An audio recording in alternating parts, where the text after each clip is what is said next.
Kira, after 15 years at Tech Wattage, we're reviewing your position, Marjorie Thompson announced. Barely concealed satisfaction in her voice. She was sitting across from me in a small conference room, with Dennis from the department on either side of her. Both retained carefully rehearsed expressions of corporate regret. The company is moving in a new direction, Dennis added, smoothly moving a folder made of thick cardboard to me. Your input has been very valuable, but we are merging the research department with the product development department. I nodded thoughtfully, accepted the folder, but did not open it. Inside, there was probably a standard severance package, 2 weeks of salary for each year of work, an extension of health insurance for 3 months, and a list of career consultants whose services I would never use anyway. I understand everything, I replied calmly. Such decisions are never easy. Relief flashed across their faces. Obviously, they were expecting tears, protests, or at least an outburst of anger. In the end, I, 55-year-old woman, was pushed out of the industry, where youth is valued more highly of the experience. What they didn't know, I foresaw this moment a few weeks ago, ever since an email I accidentally received made it clear that my departure was already a foregone conclusion. You need to vacate your workplace by Friday, Marjorie continued, cheered up by seeing my outward calm. By this time, we should have received your pass, corporate laptop and phone. The team will find out about everything this afternoon. My team. 6 talented engineers whom I myself once hired and trained. The very people with whom we developed the distributed data processing algorithm together. The key technology that now supports the main product of Tech Vintage, the Sphere account. Accounting software, which is used by more than 40% of the companies from the Fortune 500 list. Of course, I said, getting up from my chair. Is that all? They looked at each other, a little embarrassed by my restraint. Marjorie was the first to pull herself together. At the moment, yes. Thank you for approaching this professionally. As I walked back to my office, I passed a glass conference room where a management meeting was taking place. Through the transparent partition, I could see Tech CEO Victor Lawson waving his hands animatedly in front of a slide, with the title Revenue Forecast for the Third Quarter. The same Victor Lawson, who at last year's industry conference attributed all the credit for creating the algorithm to himself. Mentioning me only as one of the members of the research group, I closed the office door, took out my personal phone, and sent a short message. It started. Friday is my last day. The answer came instantly. A perfect match. The contracts are ready, and we are finalizing the details today. I smiled, glancing at the calendar on the table. Starozda today. Wednesday. On Friday, I will leave Event Age forever, and on Monday. Monday promised to be very interesting. That evening, I met Gregory Sullivan at Meridian, a gourmet restaurant located far from Tech Vintage headquarters. Being CEO of Precision Systems, the largest competitor Vintage Tech, Greg knew the value of privacy. He reserved a secluded niche at the back of the hall, hidden from prying eyes by elegant Japanese screens.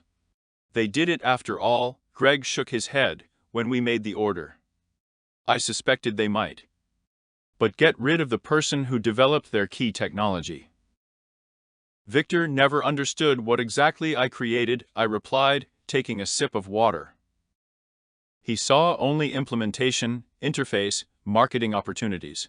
And the architecture itself for him was just some kind of technical aspect. The irony of the situation was almost perfect. 3 months ago, I discovered that the patent application for my distributed data processing algorithm had not been filed with the legal department of Tech. I asked them a question, and they told me that it was an unfortunate omission, that they would deal with it immediately. But something in their reaction seemed suspicious to me, and I decided to check the internal documentation of the company. So I found a strategic memorandum that described in detail the plan to register the algorithm as a technology developed internally, without specifying a specific author. They planned to get rid of me before filing the patent, knowing that the intellectual property created by employees automatically belongs to the company. But those in did not know that I had been refining the algorithm for several months in my free time, using personal equipment. These improvements increased data processing efficiency by 43% and did not fall under my employment contract. I quietly filed a patent under my own name a month ago, documenting every step with timestamps and development logs, proving that all work was carried out outside of working hours. The patent was approved surprisingly quickly, thanks to the fact that Greg introduced me to a first-class intellectual property lawyer. "Everything is ready," Greg said, smoothly moving the folder towards me. "As soon as you sign, Precision Systems will officially receive exclusive rights to your patent. There will be a press release on Monday morning announcing you as our new Director of Innovation." I carefully reread the documents, although I already knew them by heart. A 7-figure signing bonus, a significant stake in Precision Systems, and a permanent royalty on each product using my algorithm. "What do you think Victor's face will look like when he realizes what happened?" Greg grinned, not hiding his pleasure. "I'm more worried about my team," I admitted. "They don't deserve to be hit." Greg nodded. "It's already been decided. We have vacancies for all 6 senior positions with solid salary increases." I signed the last sheet and closed the folder. With one graceful movement, I secured my future, protected my team, and regained control of the fruits of my labor. "To a new beginning," Greg said, raising his glass, "and to the realization of his own worth," I added, clinking glasses with him. Thursday and Friday flew by in a blur. Weekend interviews, transfer of cases, farewell to colleagues. I maintained professional restraint, even when the rumors spread throughout the company. Administrative assistants gave me sympathetic glances in the corridors, and junior developers awkwardly asked if I would write them recommendations in LinkedIn. I documented everything carefully. Every project, every password, every work procedure. I understand perfectly well that TechTech will soon realize how important a figure I was, but my decision to leave detailed notes was not a gesture of goodwill. It was proof. Proof that I acted honestly, but the company did not. At the final weekend interview on Friday afternoon, Dennis from the department read out a standard checklist with mechanical precision. "You understand that all intellectual property developed during the period of your employment remains property." At the same time, she smoothly shifted the non-disclosure agreement to me. "Of course," kindly I replied. "Everything that was developed as part of my work, using the company's resources, and during working hours." I slightly highlighted these clarifications, but Denise was too busy filling out the forms to notice. "And you confirm that you do not have copies of the company's confidential information?" I didn't take anything from Tech, I confirmed absolutely honestly. After all, the patent belonged to me. Collecting personal items from the table, family photos, a collection of badges from the conference. For 15 years of work in the industry, a mug that the team gave me last Christmas. I noticed Marjorie standing in the doorway, casually leaning on the jamb. "I just wanted to make sure you were okay with leaving," she said, watching me put things in a cardboard box. "Absolutely," I replied, wrapping a small reward in wrapping paper, received for the very algorithm. That was now at the center of my plan. The irony of the moment did not escape me. "You know, Kira, these restructuring decisions are never personal," Marjorie continued. "Victor believes that the company needs to move towards a younger team." I lifted my head and looked her straight in the eye. "I understand perfectly. Business is business." Something in my tone made her hesitate for a moment.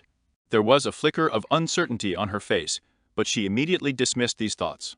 What, in the end, could a woman who would soon turn 55, and even left without a job, do? "Are you planning to take a little break?" she asked, feigning concern in her voice. "Actually, I already have a new place," I replied. "I start on Monday." Surprise flashed across her face. "So fast, something interesting." I smiled. "Very. A managerial position, I am absolutely delighted." She nodded absently, already mentally switching to other things. "Well, good luck." When I left the glass headquarters of Tech for the last time, handing in my pass and taking away a box of personal belongings, I stopped for a while and looked back at the building where I had worked for 15 years. There was a light on in the conference room on the top floor. There was clearly an evening meeting going on there. Most likely, They were discussing how to redistribute my responsibilities among younger, less experienced and much cheaper employees. But they did not even suspect that in less than 7 to 10 hours, an emergency crisis meeting would be held in the same hall. On Monday morning, the sky was clear and bright. I chose my outfit carefully. A new charcoal gray suit, bought especially for this day. At exactly 7:30 in the morning, a Precision Systems corporate car drove up to my house to take me to their headquarters. Today was my first working day as Director of Innovation. The press release came out at 7:00 in the morning, Greg told me, when I settled into my new corner office, with panoramic windows. Industry publications have already picked up the news. The public relations team monitors the reaction. The announcement was made with filigree precision. Price Systems receives exclusive rights to a revolutionary data processing algorithm. We welcome its creator, Dr. Kira Jennings, as Director of Innovation. It told in detail about my experience, emphasized that I was the sole inventor of the patented technology, and explained how Precision Systems integrates this algorithm into its new product line. But most importantly, it was clearly stated that any company that already uses this technology will now have to renegotiate licensing agreements with Precision Systems. At exactly 9:15 in the morning, my phone lit up with the first message from the former team, from those in complete chaos here. "What have you done?" The message was from Miguel, my lead developer. I smiled and quickly typed the answer. "Check your personal email. All 6 of them already have an offer." Meanwhile, 8 miles away at headquarters, the planned morning management meeting abruptly changed its format. As Miguel sent me an update in real time, I could imagine what was happening. Victor came to the office and saw the chief legal advisor and the financial director of the company at his door. Both were pale. The industrial announcement got into their mailboxes, simultaneously causing immediate alarm. At 9:30 in the morning, a planned business meeting turned into an emergency crisis headquarters. Members of the board of directors connected remotely. The legal team feverishly studied my employment contract and all documentation related to the development of the algorithm. "They're pulling up all the files that mention your name," Miguel said. "Servers from the research department have just been rolled into the conference room. They are studied by the technical team." I had no difficulty imagining this picture. Victor is pacing the conference room, peppering Marjorie and the lawyers with questions. By this point, the company's shares had already started to fall. Investors hated uncertainty, and this announcement created an abundance of it. 10:45 in the morning, I received an email from Victor. He literally breathed panic. "Kira, it looks like there's been some kind of misunderstanding. Please call me back as soon as possible to discuss." I forwarded the letter to the legal department of Precision Systems and did not respond. By noon, the industry was buzzing with rumors. Tech Vintage shares have fallen 7% since the market opened. Precision Systems, on the contrary, trembled by 12%. 3 major technology publications asked me for an interview about the strategic coup that shook the accounting software market. "How are you feeling?" Greg asked, looking into my office. "Justified," I answered honestly. For 15 years, I have watched others appropriate the fruits of my labor. I've heard for 15 years that I was lucky to be in this room at all. And now, finally, I got a confession. My new executive assistant appeared in the doorway. "Dr. Jennings, the development team is waiting for you in the main conference room." She got busy. "The CEO of TechVenture has called 4 times in the last hour." "Tell him I have a meeting all day," I replied calmly. "Lawyers will contact him on licensing issues later this week." When I was heading to my first meeting as Director of Innovation, my phone vibrated again. The board of directors just announced an emergency meeting. "Victor looks like he's going to explode. Please, the team and I accept your offer." "When can we start?" By Tuesday morning, the consequences of my departure became obvious to everyone at TechVenture. Their main product, the Spheres account, was completely dependent on my algorithm. It was he who allowed the program to process huge amounts of data and remain competitive. Now TechVenture was faced with 2 options. to start negotiations with Precision Systems on licensing, which meant financial losses and dependence on a competitor, to try to rewrite the technology from scratch, which would take years and millions of dollars to develop. Victor has scheduled a meeting for 1400 hours, Miguel wrote. It was his last day at Tech Installation. On Monday, he and my entire team started at Precision Systems. There are rumors that they are going to sue you. I forwarded the message to our lawyers. The answer came almost instantly. Let them try. Our documentation is impeccable. Development logs, timestamps, personal equipment. We are ready for this. Meanwhile, I was slipping into my new role with surprising ease. The contrast with recent years in those was striking. When I spoke at meetings, people listened. My ideas were not paraphrased or passed off as their own by my male colleagues. My age and experience here were virtues, not a problem. The engineering department is already implementing your improvements, Greg said during the afternoon briefing. Preliminary testing shows a 51% performance gain. Even more than we expected. I had more improvements, which I didn't tell you in those VG, I said. I learned that I was going to fire, and saved them for a better time. I don't see any reason why I should have given them my best work, I said. Their loss is our gain, Greg replied with a satisfied smile. By the way, the first licensing request was received this morning. While not from those VAID, they are still in the denial stage. Not Dataflow Systems. They are afraid of being hit. At 15:30, Miguel sent a detailed report of the meeting that Victor held for all employees. The CEO tried to radiate confidence, convincing the staff that Vantage Tech would vigorously protect its intellectual property. But the disturbing tension in the room could be felt very clearly. Some employees have already updated their profiles in LinkedIn, feeling that the company has problems. Marjorie was paler than paper when someone directly asked if it was true that they did not have time to patent the technology. Miguel wrote. After that, Victor abruptly curtailed the question and answer session. Wednesday. By this day, the consequences of the scandal have only intensified. 2 large clients contacted Precision Systems and considered switching from the account, doubting Tech Vantage's ability to support the product without its creator. Precision Systems shares rose another 8%. The shares of those vintage continued to fall. Soon Dennis Firm called me. The one who handed me a severance package just a week ago. Kira, she began in a professional but strained voice, I'm calling to discuss the situation with the patent. We believe that there may have been a misunderstanding about property rights. I don't think there's any misunderstanding here, I replied calmly. My employment contract clearly states that intellectual property developed outside of working hours and using personal resources remains mine.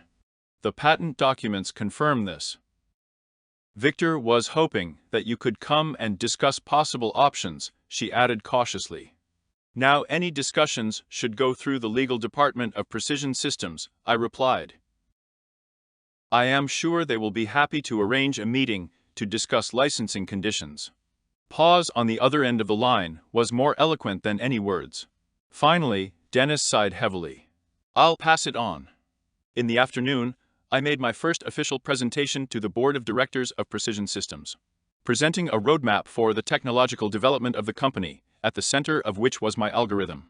Standing at the head of the table, and not lost in the crowd, as it was in Tech Vintage, I noticed Greg's approving nod. Friday was exactly a week since my departure from Tech Vintage, and the company plunged into a full-scale crisis. Their shares have fallen 23% since the market opened on Monday. The main investors started calling in panic. Industry analysts published articles with headlines like Can Tech Vintage survive the algorithm crisis? How can one strategic mistake cost a tech giant everything? Through acquaintances in the industry, I learned that Victor finally acknowledged the seriousness of the situation to the board of directors. Now Tech Vintage had 2 options to license my algorithm from Precision Systems. Most likely, it would cost astronomical sums, undermining all their profitability. To rewrite an account with a company from scratch which meant years of development and millions of dollars of costs. They have started recruiting a new development team, Miguel said during our video call on Friday. Victor claims that they will be able to reproduce the functionality in 6 months. I laughed. The original algorithm took me 3 years, I said. And this despite the fact that I knew the task perfectly. Exactly, Miguel agreed. No one believes in their deadlines, especially after the team and I simultaneously published a resignation letter. The knowledge that has gone with us is a disaster for Tech Vintage. In the afternoon, Tech Voyage's lawyers finally contacted Precision Systems to begin licensing negotiations. Our legal department, following the developed strategy, sent Tech Vintage conditions that were technically fair, but strategically painful. Triple standard licensing rate in the industry, public recognition of my technology authorship. They'd rather accept a price than a confession, Greg predicted as we looked through the answer together in his office. Victor's ego will not allow him to admit that he got rid of the person who created their key technology. Then they'll have to develop everything from scratch, I replied. And every day they spend trying to reproduce my work will be a day when we strengthen our leadership in the market. On Monday, 10 days after my dismissal, I held the first meeting with my new innovation team, which included Miguel and all 5 engineers from those B. The energy in the room was charged when we began to develop the next stage of development of my algorithm. This is how development meetings should be, said Anita, my former colleague at Tech, and not constant explanations of basic things to top managers who didn't listen to us anyway. Is this the difference between being valued and being considered a replaceable resource? I replied. Here your experience is really recognized. When the productive discussion came to an end, my assistant appeared in the doorway. Dr. Jennings, breaking news from Stack B, she said. The board of directors has just announced an emergency management change. Victor Lawson resigns his post immediately. The news spread like lightning. A few hours later, industry publications were already writing that the board of directors of Tech B had lost confidence in Victor after the failure with the patent, which jeopardized the main product of the company. Marjorie Thompson was also fired. The head of the legal department, who failed to protect intellectual property, also left the company. In the evening, I received an unexpected email from Richard Donovan, the newly appointed temporary CEO Tech Vintage. Unlike Victor's panicked email last week, this email was clear and respectful. Dr. Jennings, congratulations on your new position. I was invited to the technical briefing to help the company cope with the current situation. I would like to discuss fair licensing terms for your patented technology. We are ready to publicly acknowledge your contribution and offer adequate compensation for the mistakes of the previous management. Will you be available for a meeting next week? I forwarded the email to Greg, adding just 2 words. The phase is completed. The answer came almost immediately. Brilliantly executed. The board of directors is celebrating your first major victory for Precision Systems. It seems that Tech Vintage is finally learning a painful lesson about the importance of valuing innovations and those who create them.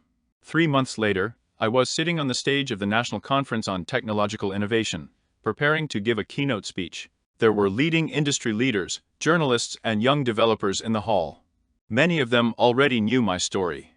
And now let me introduce our main speaker, the conference organizer announced. Dr. Kira Jennings, Director of Innovation at Precision Systems and creator of the distributed data processing algorithm, which revolutionized information processing in several industries. The applause was loud. I went to the podium and smiled. Who cares, just a few months can change everything.